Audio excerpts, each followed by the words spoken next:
Hello दोस्तों, ये हमारी डेटा स्ट्रक्चर सीखने की सबसे पहली सीरीज़ में सबसे पहला प्रोग्राम है। तो सबसे पहले हम स्टार्ट करेंगे। किसी भी प्रोग्राम को करने के लिए हमें रिक्वायरमेंट होती है एक टेक्स्ट एडिटर की, और उसके अलावा जो जिस प्लेटफॉर्म पे वर्क करना चाहते हैं। जैसे कि एग्जांपल के लिए अब हम बात करते हैं जावा की। तो हम जावा में काम करना चाहते हैं, तो जावा पे हम दो तरीके से काम कर सकते हैं। क्या तो हम नोटपैड में प्रोग्रामिंग कर सकते हैं, या फिर हम अपना कोई भी एक STS टूल या फिर इक्लिप्स वगैरह कुछ भी यूज़ कर सकते हैं। तो ये हमारे पास इसका हम यूज़ कर रही है स्प्रिंग टूल सूट, STS जिसको बोलते हैं, शॉर्ट इन शॉर्ट। ठीक है, तो ये क्या है, ये स्पेशली स्प्रिंग के लिए डिज़ाइन किया गया था। बाकी इक्लिप्स सेम वर्किंग है इसकी और इक्लिप्स की। तो अभी के लिए हम अपना पहला प्रोग्राम बनाने के लिए स्टार्ट करते हैं। तो सबसे पहले हमें क्या चाहिए, एक पैकेज चाहिए, एक प्रोजेक्ट चाहिए। तो हम फाइल में जाएंगे, न्यू पे क्लिक करेंगे और एक सिंपल जावा प्रोजेक्ट क्रिएट करेंगे। ठीक है, मैंने जावा पे क्लिक कर दिया। अब यहाँ पे प्रोजेक्ट का नाम, जैसे कि हम स्टार्टिंग कर रहे हैं डेटा स्ट्रक्चर की, तो डेटा स्ट्रक्चर में सबसे पहले जो चीज़ होती है वो अपना एरे होता है, सबसे बेस। तो हम एरे से स्टार्ट करते हैं। ठीक है, एरेज कर देते हैं और DS कि डाटा स्ट्रक्चर के अंदर यूज़ कर रहे हैं एरेज। हमारा प्रोजेक्ट का नाम हमने ये रखा है। तो देखो, कोई भी विंडो होती है किसी भी इन्वायरमेंट में काम करने के लिए, सबसे पहली चीज़ होती है अवेयर रहना। जैसे हम जितना अवेयर रहेंगे उतना चीज़ें हमारे लिए क्लियर रहेंगी। तो इस पूरे विंडो को एक बार बिल्कुल 1 सेकंड के लिए, मतलब 1 मिनट के लिए रुक के आराम से ऑब्जर्व करें। अब यहाँ पे देखिए, क्रिएट ए जावा प्रोजेक्ट, हम जावा का एक नया प्रोजेक्ट क्रिएट कर रहे हैं। Create a Java project in work space और इन एन एक्सटर्नल लोकेशन, कि हम क्या तो अपने वर्क स्पेस में भी कर सकते हैं या एक्सटर्नल लोकेशन हम प्रोवाइड कर सकते हैं। वर्क स्पेस क्या होता है, जिस इन्वायरमेंट में हम सेटअप करते हैं इसको। तो वो चीज़ें तब बताऊंगा मैं जब आपको एक बार इंस्टॉल करना बताऊंगा। अभी के लिए फिलहाल प्रोग्राम करते हैं। तो इसमें सबसे पहले क्या कर दिया हमने, यूज डिफॉल्ट लोकेशन। जो ये डिफॉल्ट लोकेशन इसकी वर्क स्पेस, ये इसकी लोकेशन थी जो डिफ़ॉल्ट सेट थी, तो हमने वो की हुई है। अगर हम चाहते हैं एक्सटर्नल लोकेशन का यूज़ करना, तो यहाँ से अनचेक करेंगे और यहाँ पे अपनी लोकेशन प्रोवाइड कर देंगे। यूज़ डिफ़ॉल्ट पे क्लिक करेंगे तो वापस से हमारे पास डिफ़ॉल्ट लोकेशन आ जाएगी। उसके बाद JRE, कि हम कौन से JRE का यूज़ करेंगे अपने प्रोग्राम करने के लिए। तो आप सबको पता है लेटेस्ट मिनिमम आज के टाइम की जो रिक्वायरमेंट रह गई है जावा की, वो 1.8 करना चाहिए। किसी भी कंपनी में अगर हम जाते हैं किसी भी इंटरव्यू के लिए, तो सबसे पहले जो रिक्वायरमेंट होती है हमारे पास कि मिनिमम 1.8 हो। तो हमने यहाँ पे बाय डिफ़ॉल्ट यूज़ कर रखा है 1.8। ठीक है, JDK भी फिर वही है। उसके बाद प्रोजेक्ट लेआउट, अभी बिगिनर लेवल पे स्टार्ट करने के लिए आप इस पे ज़्यादा ध्यान ना दें। ठीक है, क्रिएट ए सेपरेट फोल्डर, ये मतलब क्या है कि एक अलग फोल्डर क्रिएट कर देता है जिससे कोड को मैनेज करना ईजी रहता है, और ज़्यादा कुछ नहीं है। ठीक है, फिर अभी हम क्या करेंगे, नेक्स्ट पे क्लिक करेंगे। मैंने नेक्स्ट पे क्लिक किया। अब जैसे नेक्स्ट पे क्लिक करेंगे हमारे पास प्रोजेक्ट क्रिएट हो चुका है। ठीक है, यहाँ पे आप देखोगे प्रोजेक्ट का जो नाम दिया था हमने, arrays_ds दिया था, उसके अंदर एक src फोल्डर बन गया है और यहाँ पे बिन डायरेक्टरी बन गई जिसके अंदर हमारा बीन फाइल्स सेव होगी। Bin in the sense binary files. Okay, bin अलग चीज़ होती है, बाइनरी फाइल अलग होती है। Allow output folders to source folders, ये भी बाद में देखेंगे इन सब चीज़ों को, पहले हम प्रोजेक्ट कंप्लीट करते हैं। ठीक है, तो फिनिश करते हैं। जैसे हमने फिनिश किया तो हमारे पास एक पैकेज क्रिएट होके आ चुका है, आप यहाँ पे देख सकते हैं। इस पैकेज के अंदर क्या क्या आया है ये चीज़ देख लीजिएगा। सबसे पहली चीज़ है JRE, जावा रन टाइम एनवायरमेंट का सिस्टम लाइब्रेरी कौन सी क्या सेट है वो देखो, JRE 1.8। इसके अंदर अभी आप देखोगे तो जो जितने भी जार्स यूज़ होते हैं वो सारे जार इसके अंदर अवेलेबल होते हैं। देखो, जो बेसिक जार्स है, resources dot jar, RT dot jar, जो अपन लाइब्रेरी पढ़ते हैं ना, स्ट्रिंग लाइब्रेरी है, स्ट्रिंग क्लास है, ये सब मतलब लाइब्रेरी की जितनी भी क्लासेस होती है वो सब इसी के अंदर अवेलेबल होती है। ये हमारा फ़ायदा होता है किसी भी टूल का यूज़ करने का। अब यहाँ पे देखोगे बीन फाइंडर वगैरह वगैरह, मतलब जितने भी हमारी क्लासेस की अवेलेबल होती है लाइब्रेरी की क्लासेस, वो सब यहाँ पर आप देखोगे वो होती है RT डॉट जार के अंदर। तो मतलब ये क्या है, ये लाइब्रेरी है जिनकी हेल्प से हम अपने प्रोग्राम्स क्रिएट करते हैं। ठीक है, तो यहाँ पर हम STS में कर रहे हैं तो हमें दिख रहा होता है। अगर हम कोई और एक्सटर्नल जावा की लाइब्रेरीज ऐड करना चाहते हैं वो भी हम कर सकते हैं। अब यहाँ पे ये है SRC फोल्डर। तो अभी के लिए हमारे पास कुछ नहीं है, तो अभी हम क्या करेंगे, सिंपली राइट क्लिक करेंगे यहाँ पे राइट क्लिक करने के बाद न्यू पे जाएंगे। न्यू पे जाने के बाद अब आप देखो क्या है कि हमें क्या क्रिएट करना है, क्लास क्रिएट करनी है। तो हम क्लास पे आएंगे और क्लिक कर देंगे। अब क्या होगा, एक नई क्लास क्रिएट होगी। ठीक है, जैसे ही मैंने क्लिक किया अब यहाँ पे विंडो आ गई। अभी आप इसको भी थोड़ा सा ध्यान से देखेंगे तो देखो पहले क्या था, न्यू जावा प्रोजेक्ट था पहले, यहाँ पर क्या है अभी के लिए न्यू जावा क्लास। अब इस न्यू जावा क्लास के अंदर हम क्या क्या कर रहे हैं, create a new Java class की जावा की एक नई क्लास क्रिएट कर रहे हैं। सोर्स फोल्डर क्या है, जो हमारा प्रोजेक्ट फोल्डर है उसके अंदर एसआरसी की एक फोल्डर होगा, उसके अंदर हमारा सोर्स रहेगा। ये सब चीजें मतलब सोर्स फोल्डर ये रहेगा। पैकेज हमारा क्या बनेगा, एरेज अंडरस्कोर डीएस। ठीक है, एनक्लोजिंग टाइप अगर हम देना चाहें दे सकते हैं। फिलहाल के लिए मैं सिंपली क्लास का नाम डालता हूँ। क्लास का नाम जैसे सपोज दैट मैं एग्जाम्पल के लिए भी देता हूँ, मैं चाहता हूँ कि एक अरे है और उस अरे के अंदर जितने भी एलिमेंट है उनका सम हो, तो हम क्लास का नाम रख लेते हैं सम अरे। ठीक है, क्लास का नाम क्या है, सम अरे। अब मॉडिफायर्स हमने कौन से यूज करने मॉडिफायर्स, सपोज दैट हम डिफॉल्ट स्टार्टिंग में डिफॉल्ट यूज करें, जो सेटिंग्स है डिफॉल्ट वही यूज करनी है हमें। ठीक है, तो पब्लिक कर देंगे यहाँ पे। पैकेज हम डिफाइन करना चाहें तो, बट हम अभी क्या करें, सिर्फ एक मॉडिफायर लगाया पब्लिक और कुछ नहीं। सुपर क्लास आप सबको पता ही है कि जावा में जो मदर क्लास भी होती है जिसको बोलते हैं अपन, वो है ऑब्जेक्ट क्लास। ऑब्जेक्ट क्लास क्या है, सभी क्लासेस के पास अवेलेबल होते हैं, इसके अंदर जितने ही मेथड्स अवेलेबल है। ठीक है, अब इंटरफेस अभी हम कुछ बना नहीं रहे हैं। विच मेथड्स, अब ये देखो ये क्या है, डिफॉल्ट हमें प्रोवाइड करता है, जो कि हमें लिखना भी नहीं पड़ता, मतलब वो इसकी हेल्प से ऑटोमेटिकली जनरेट हो। जैसे हम चाहते हैं क्या, पब्लिक स्टैटिक वॉइड मेन वाला मेथड ऑटोमेटिक लग किया जाए। कंस्ट्रक्टर फ्रॉम सुपर क्लास, अगर सुपर क्लास का कंस्ट्रक्टर चाहिए, अभी के लिए हमें कुछ नहीं चाहिए। Inherited abstract method, abstract method क्या होते हैं, ये जैसे जैसे आप जावा पढ़ोगे और तो मैं बताता चल जाऊंगा धीरे धीरे, बट अभी के लिए सिर्फ इसको ऐसे बाय डिफॉल्ट रहने दो। Do you want to add comments वगैरह वगैरह, अगर जनरेट कमेंट पे क्लिक करेंगे तो कमेंट्स जनरेट हो जाएंगे। ठीक है, अभी हम फिनिश करते हैं। फिनिश पे क्लिक किया, जैसे हमने फिनिश किया हमारे पास एक क्लास क्रिएट होकर आ जाएगी जिसका नाम क्या होगा, सम अरे। ठीक है, कि हम अरे का सम करना चाह रहे हैं। अब यहाँ पे आप देखो डिफॉल्ट जो है पैकेज इसका आ गया है। ये सब चीज़ें हम धीरे धीरे पढ़ेंगे कि पैकेज क्या होता है, ये सब चीज़ जावा में, बट अभी के लिए क्या है, एक सिंपल डीएस का प्रोग्राम बना रहे हैं, वो देखते हैं। तो पैकेज क्या है, यहाँ पे पैकेज जिस नाम से डिफाइन होता है उस नाम से हमारा फोल्डर होता है एक्चुअली। ठीक है, क्लास क्या है, पब्लिक टाइप की क्लास है। ठीक है, जिस भी क्लास के अंदर मेन मेथड हम रखते हैं वो क्लास, ये मैंडेटरी है कि वो पब्लिकली डिफाइन हो, जिस क्लास के अंदर हमारा मेन मेथड होगा। ठीक है, क्लास एक कीवर्ड है, उसके बाद सम अरे ये हमारी क्लास का नाम है। इसके बाद हमने ब्रेसेस स्टार्ट किया क्लोज किया, यहाँ से स्टार्ट है ये क्लोज है। ठीक है, उसके बाद मेन मेथड जो हमें ऑटोमेटिकली जनरेटेड मिला है। ठीक है, ये मेन मेथड के अंदर कोड है, ये सब चीज़ लिखी हुई है। अभी के लिए फिलहाल मैं एक बार ये क्या करता हूँ कि अभी हम क्या करना चाह रहे हैं वो देखते हैं। अभी हम बनाएंगे एक प्रोग्राम जो क्या करेगा, प्रोग्राम बनाने से पहले एल्गोरिदम समझेंगे। ठीक है, और वो किस चीज़ के लिए प्रोग्राम बना रहे हैं मैं लिख देता हूँ यहाँ पे, write an algorithm. Okay, algorithm to find sum of elements in array. एक अरे है ए नाम से हमारे पास एक अरे है, उसके अंदर क्या है कि जितने भी एलिमेंट्स अवेलेबल है उन एलिमेंट्स का हमें सम करना है। किस साइज का, ये भी हम लिख देते हैं यहाँ पे, एक सेकंड रुकिएगा। ऑफ, ये देखो ये सिंगल लाइन कमेंट है, ये मल्टी लाइन कमेंट होता है इस तरह से, स्टार स्लैश स्टार। ठीक है, यहाँ बीच में हम लिखते रहते हैं। एक अरे है ए और ऑफ साइज एन, कि हम क्या करेंगे, एक एल्गोरिथम, पहले एल्गोरिथम समझेंगे कि जिसमें क्या होगा कि एक अरे है हमारे पास जिसका साइज है एन एलिमेंट जिसके अंदर अवेलेबल है, और उसके बाद क्या करेंगे, उसकी कॉम्प्लेक्सिटी भी मतलब फाइंड करेंगे। तो हम लिख लेते हैं find execution time of this algorithm. Okay, ये हम करने वाले हैं।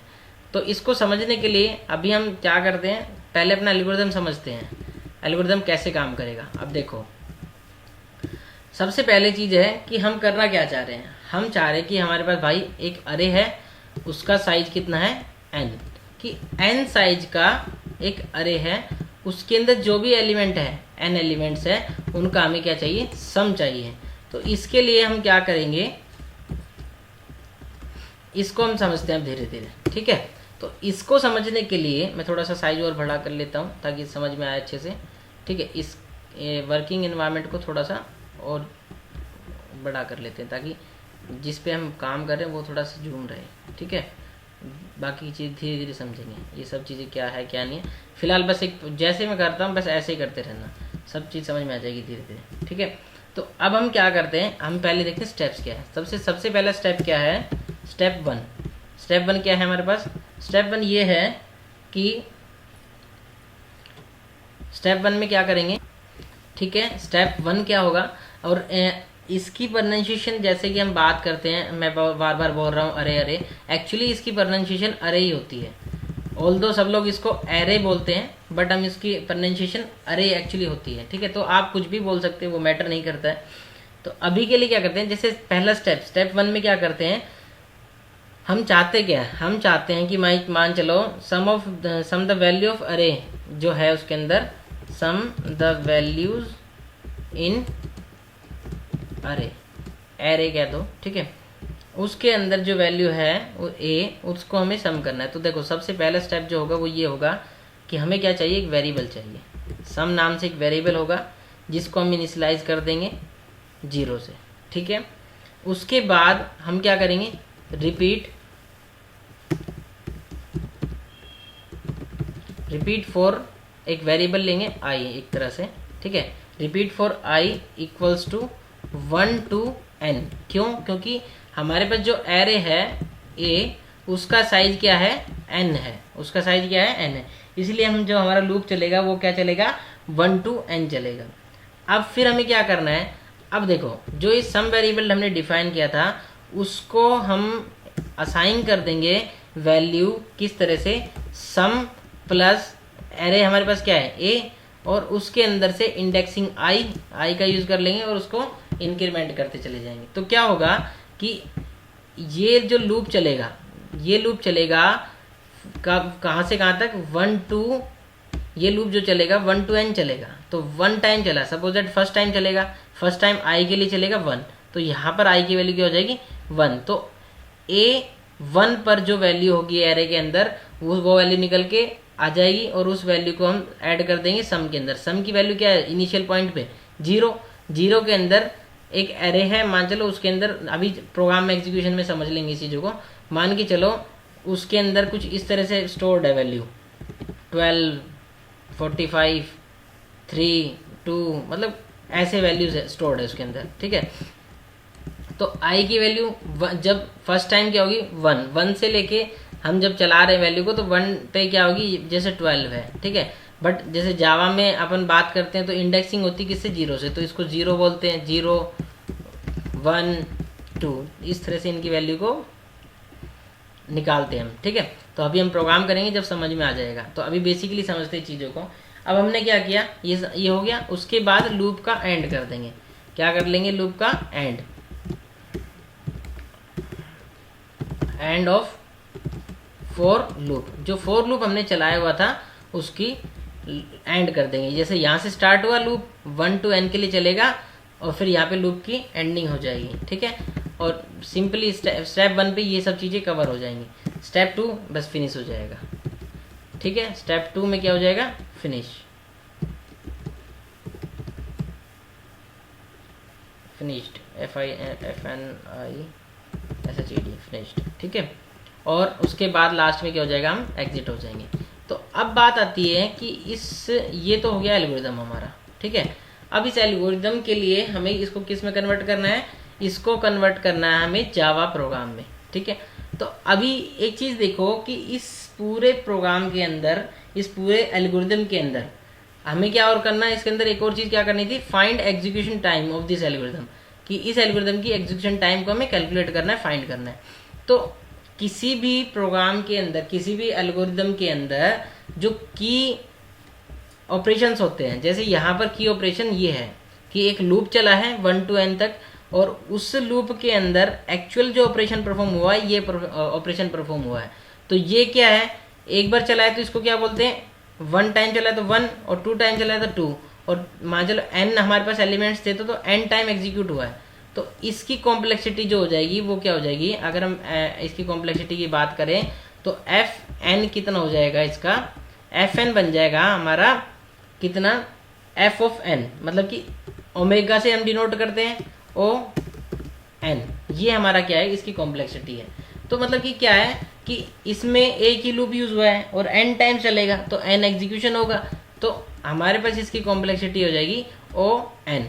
ठीक है, अगर मान चलो नेस्टेड लूप यूज होते हैं तो फिर क्या हो जाता है, वो ओ एन स्क्वायर हो जाता है। ठीक है, तो वो चीज़ें हम जैसे जैसे जिस प्रोग्राम में जाएंगे उसमें जाएगी। तो इसके लिए हमारे पास इसकी टाइम कॉम्प्लेक्सिटी क्या है, टी सी के जैसे कह सकते हैं टाइम कॉम्प्लेक्सिटी, वो क्या है हमारे एफ ऑफ एन, क्या है हमारा ओमेगा एन। ठीक है, तो अभी ये इसको हम अब कन्वर्ट करते हैं हमारे जावा प्रोग्राम के अंदर। ठीक है, अब जावा प्रोग्राम में कन्वर्ट करने के लिए ये एज इट इज में रहने देता हूँ ऊपर, अब हम नीचे स्क्रॉल कर जाते हैं। तो सबसे पहले में क्या है, क्लास का नाम क्रिएट करना है सम अरे, उसके बाद एक मेन मेथड बना दिया हमने पब्लिक स्टैटिक वॉइड मेन। ठीक है, तो ये चीज़ें हम मेथड्स में भी कर सकते हैं जिसको मॉड्यूलर प्रोग्रामिंग बोलते हैं, बट अभी के लिए हम क्या करते हैं, सिंपली समझते हैं चीज़ों को। ठीक है, तो देखो सबसे पहले मुझे क्या चाहिए, एक वेरिएबल चाहिए जो क्या हो, सम हो। तो सम क्या है, 0, हम मतलब इनिशियलाइज 0 से करना है तो हम इसको ले लेंगे इंट सम इक्वल्स टू 0, 0 से इनिशियलाइज कर दिया।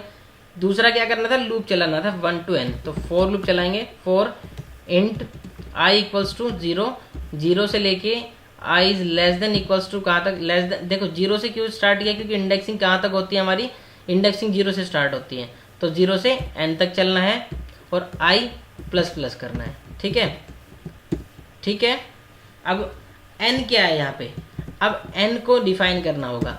n अगर हम यूजर के थ्रू कुछ वैल्यूज लेना चाहते हैं, यूजर से एंटर करवाना चाहते हैं वैल्यू को, तो हम यूजर से स्कैनर क्लास का यूज करके रीड करवा सकते हैं। अभी के लिए सिंपली मैं सिंपल बिना स्कैनर का यूज किए कर लेता हूँ। अगर आप स्कैनर का यूज करना चाहते हैं तो कमेंट सेक्शन में एंटर कर दीजिएगा, मैं नेक्स्ट वीडियो में स्कैनर का यूज कर लूँगा।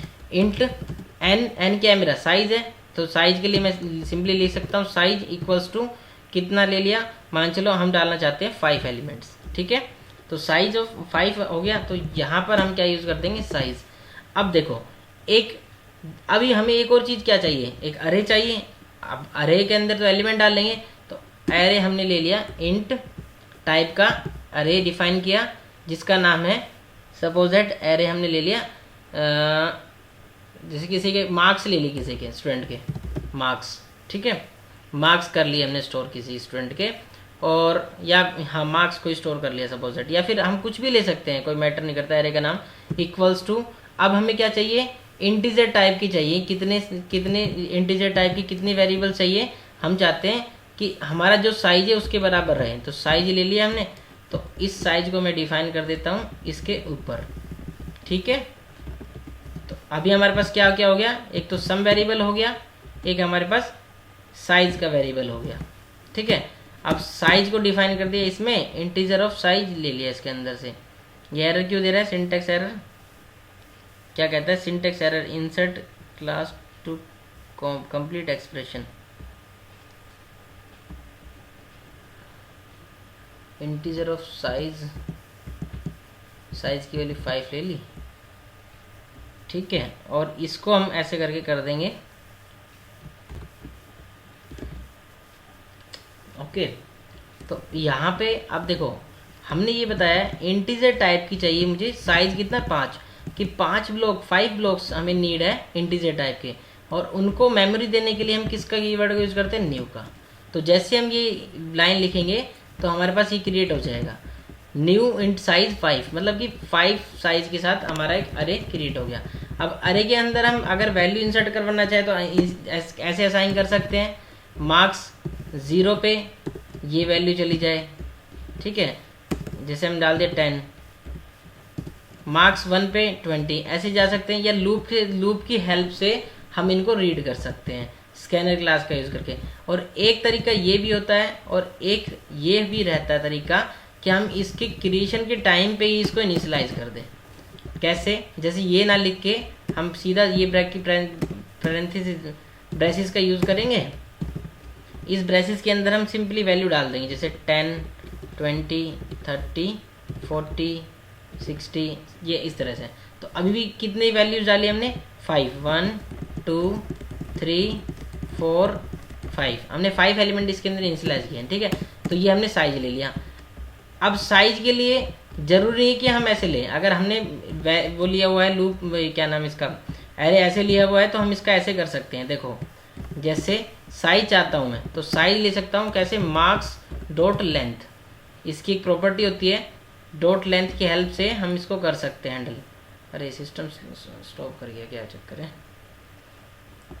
लेंथ, ठीक है देख रहे हो यहाँ पे, इससे क्या होगा लेंथ निकल के आ जाएगी कि मार्क्स की लेंथ जो होगी इस पूरे एरे की लेंथ जो होगी वो साइज में आ जाएगी और हमारा लूप साइज तक चल जाएगा।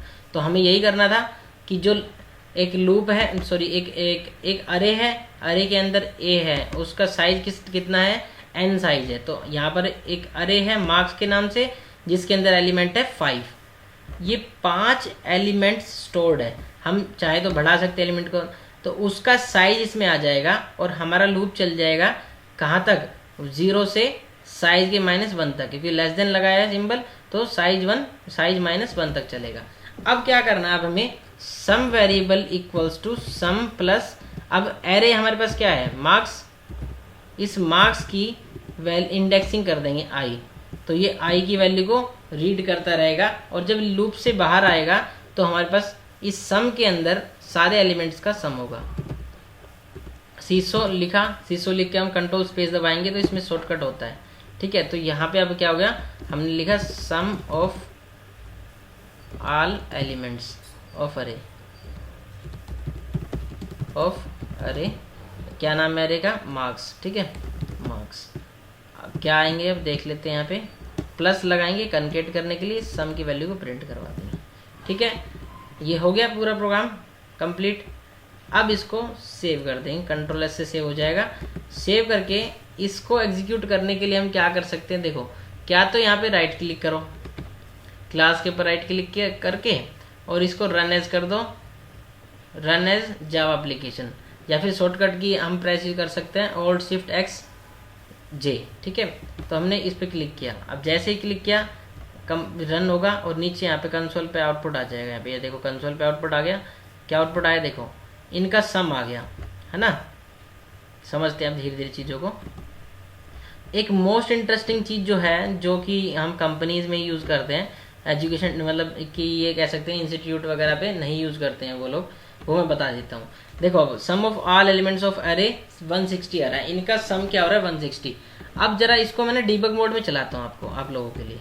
देखो यहाँ पर आओगे, डबल क्लिक करोगे, जैसे आपने डबल क्लिक की यहाँ पे कर्सर आ गया है। ठीक है, एक डॉट आ गया है, मैं स्टॉप करता हूँ प्रोग्राम को। ठीक है, स्टॉप है प्रोग्राम। ठीक है, उसके बाद हम क्या करते हैं, इसके लिए इसके ये जो देख रहे हो डीबग समरी वगैरह, यहाँ पे आओ, सम अरे अपना है ये सम अरे नाम की क्लास, इस पे डीबग पे क्लिक कर देते हैं अपन। डिबगिंग मोड में जैसे क्लिक करेंगे तो यहाँ पर देखो अब ये कुछ प्रोसेसिंग कर रहा है। उसके बाद ये क्या कहता है, पर्सपेक्टिव चेंज करने के लिए कह रहा है कि डिबगर का अभी क्या है, हम जावा पे काम कर रहे थे, जावा एनवायरनमेंट के लिए अकॉर्डिंग पर्सपेक्टिव मतलब विंडोज़ जो ओपन थी उस हिसाब से थी। हमने कहा यस करने पे क्या होगा, ये पूरा इसका चेंज हो जाएगा, डिबग मोड के वे में आ जाएगा। ठीक है, अब देखो आप यहाँ पे डिबगिंग मोड में आ गया, तो अपना प्रोग्राम यहाँ पे है। जब कर्सर यहाँ पर पहुँचा है तो ये चीज़ है। ठीक है, और यहाँ पर ब्रेक पॉइंट्स है, जो ब्रेक पॉइंट्स हमने लगाए थे ये ब्रेक पॉइंट्स यहाँ पे दिखते हैं। वेरिएबल्स, जो वेरिएबल्स हैं, अभी आप देखोगे यहाँ पे सम के अंदर वैल्यू है क्या, सम एक हमारे पास क्या है, यहाँ पे आप लोगों ने शायद देखा ना हो, आर्क्स जैसे हम नोटिस नहीं करते हैं, ये आर्क्स देख रहे हो, ये आर्क्स का वेरिएबल असाइंड है, स्ट्रिंग 0 करके आ रही है, मतलब कि ये क्या है, एरे है, स्ट्रिंग ऑफ एरे।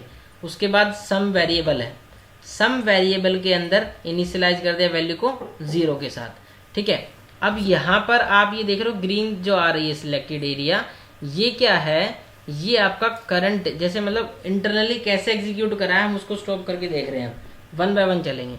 अब जैसे हमने F6 किया, यहाँ पे आप आओ और F6 करो। ठीक है, जैसे अब आप F6 करोगे, F6 करते ही नेक्स्ट लाइन पे जाएगा। मेरे सिस्टम थोड़ा सा स्लो हो गया है, आई डोंट नो व्हाई, ये स्टक कर गया है। देखते हैं, रुकते हैं थोड़ी देर के लिए।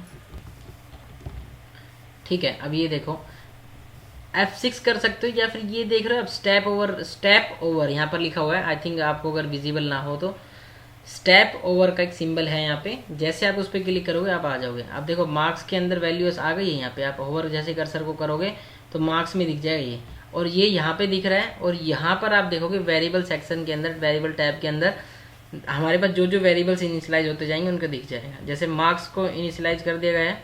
अब मार्क्स के अंदर क्या क्या एंट्री है थोड़ा देखो एक बार, इसको अच्छे से मैं दिखाता हूँ तुम लोगों को। ये देखो इसकी इंडेक्सिंग पे है, 0 इंडेक्स पे, 1 पे, 2 पे, 3 पे, 4 पे वैल्यूज असाएंगे। जैसे 0 इंडेक्स पे मार्क्स वेरिएबल के अंदर 0 इंडेक्स पे 10 है, 4 इंडेक्स पे 60 है, ठीक है। तो यहाँ पर हम ये डिबगर मोड में चलाने का बेनिफिट होता है कि हमें एक एक वैल्यू जो है वो नज़र आ रही है। समझ पा रहे हैं आप कि जैसे हमने इसको डिबग मोड में ऑन किया है, यहाँ पर डिबग की वैल्यूज ये अलग दिख जाएंगी सारी वैल्यूज़। यहाँ पर ब्रेक पॉइंट्स जितने भी हमने लगाए हैं, जैसे हमने यहाँ पे फिलहाल ब्रेक पॉइंट एक ही लगा रखा है, वो लाइन नंबर दिखाएगा। यहाँ पर वेरिएबल्स जो जो असाइन होते चले जाएंगे वो सारे वेरिएबल्स यहाँ पे दिखते चले ही जाएंगे, ठीक है। आउटलाइन में दिखा देगा कि कौन से मेथड पे हो आप। और यहाँ पर ये अपना प्रोग्राम है सम अरे डॉट जावा, ठीक है। ये कंसोल विंडो है जहाँ पे आउटपुट आता रहेगा साथ के साथ। अभी आप देखो साइज की वैल्यू क्या है, अभी साइज हमारे पास क्या है अभी, क्योंकि इनिशियलाइज नहीं हुआ, एग्जीक्यूट नहीं हुई है ये। जैसे ये लाइन एग्जीक्यूट होगी तो साइज की वैल्यू, साइज वेरिएबल यहाँ आ जाएगा, उसको कितना साइज मिला है वो यहाँ पे आ जाएगा, और हम यहाँ पे होवर करेंगे तब भी हमें वैल्यू दिखेगी। अभी हम होवर कर रहे थे, क्या दिखा रहा है, इंट साइज, और उसके बाद बता रहा है ये क्या है क्या नहीं है, ठीक है। तो जैसे क्या तो हम F6 कर सकते हैं, F6 किया जैसे सिस्टम से, तो यहाँ पर आप देखो साइज आ गया, साइज कितना है 5, हमारे एरे का जो साइज था वो कैलकुलेट हो गया 5। अब ये लूप एग्जीक्यूट करेगा कितनी टाइम तक, ये लूप एग्जीक्यूट करेगा कितनी टाइम तक, 5 टाइम तक, मतलब 0 से लेस देन 5, मतलब 0 to 4 चलेगा, ठीक है। तो अभी आई की वैल्यू क्या है, आई की वैल्यू 0 है। अब इसको F6 करते हैं, ये इसके अंदर एंटर हुआ, आई की वैल्यू आप यहाँ पे देख सकते हो 0, और यहाँ पर भी वैल्यू आप देख पा रहे हो, आई की वैल्यू क्या है 0 है, ठीक है। अब ये आई की वैल्यू यहाँ पर आई वेरिएबल है जिसकी वैल्यू है 0, ठीक है। उसके बाद अब आप सम देखोगे, सम के अंदर क्या है, अभी सम के अंदर हमारे पास है 0। अब जो ये वाला पोर्शन है इसकी वैल्यू देख लेते हैं हम कि आई की वैल्यू क्या है, आई की वैल्यू है 0, तो मतलब कि मार्क्स 0 के ऊपर हमारे पास 10 है। तो इसको हम ऐसे भी कैलकुलेट कर सकते हैं, देखो कंट्रोल शिफ्ट डी से कैलकुलेट भी होकर दिख जाएगा। यहाँ से सिलेक्ट करो इसको, जितना एरिया सिलेक्ट किया है, कंट्रोल शिफ्ट डी आप प्रेस करोगे तो आपको दिखेगा 10, दिख रहा है, ये वैल्यू 10 है इंटीजर टाइप की। तो ये कंट्रोल शिफ्ट डी करने से भी होता है, ठीक है। उसके अलावा सम की वैल्यू क्या है 0। तो अब जैसे इस वाली स्टेटमेंट को एग्जीक्यूट करेंगे, अभी एग्जीक्यूट हो गई, अब आप देखोगे यहाँ पे वैल्यू अपडेट हो गई है, सम की वैल्यू क्या हो गई 10, मतलब कि 0 प्लस मार्क्स आई, मार्क्स 0 की वैल्यू क्या थी 10, तो 10 ऐड हो गया, सम की वैल्यू 0 थी, तो बाद में सारी वैल्यू असाइन होने के बाद सम वेरिएबल को असाइन हो गई। अब अब आई की वैल्यू क्या है, अभी 0 है, अभी इंक्रीमेंट होगी और अब 1 हो जाएगी।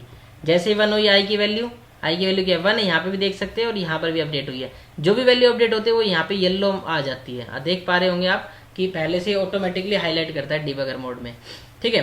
तो अब क्या हुआ, नेक्स्ट टाइम पे सम की वैल्यू कितनी है 10 है, और मार्क्स 0 की वैल्यू क्या है, मार्क्स 0 तो अब हो गया, तो आई की वैल्यू क्या है 1 है, तो मार्क्स आई की वैल्यू क्या है, मार्क्स आई पे है 20, तो उसको हम ऐसे देख सकते हैं, कंट्रोल शिफ्ट डी करके देख सकते हैं, मार्क्स आई की वैल्यू है 20, आई की वैल्यू, आई कितना है यहाँ पे, आई 1 हो चुका है, ठीक है। तो 20, अब 20 ऐड हो जाएगा सम के अंदर, सम की वैल्यू क्या है, सम की वैल्यू क्या है 10 में मार्क्स आई की वैल्यू क्या है 1, मार्क्स 1 के इंडेक्स पे जो वैल्यू है, वैल्यू क्या है 20, उस 20 को 10 के अंदर ऐड कर देगा और सम की वैल्यू को 30 असाइन हो जाएगा।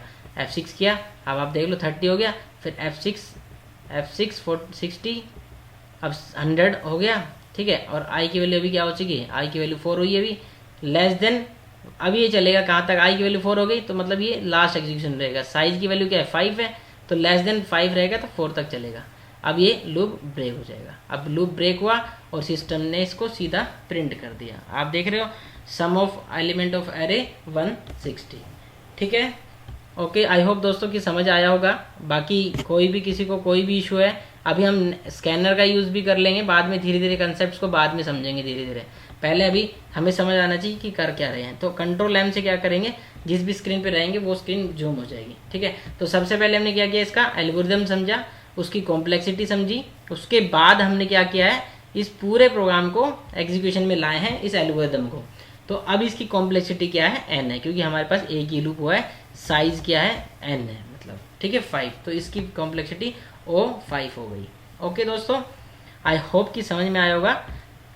Thanks for watching this video. अगर आपको पसंद आए वीडियो तो चैनल को सब्सक्राइब करिएगा, वीडियो को लाइक कर दीजिएगा और अपने दोस्तों में शेयर भी कर दीजिएगा। Thank you so much friends, much.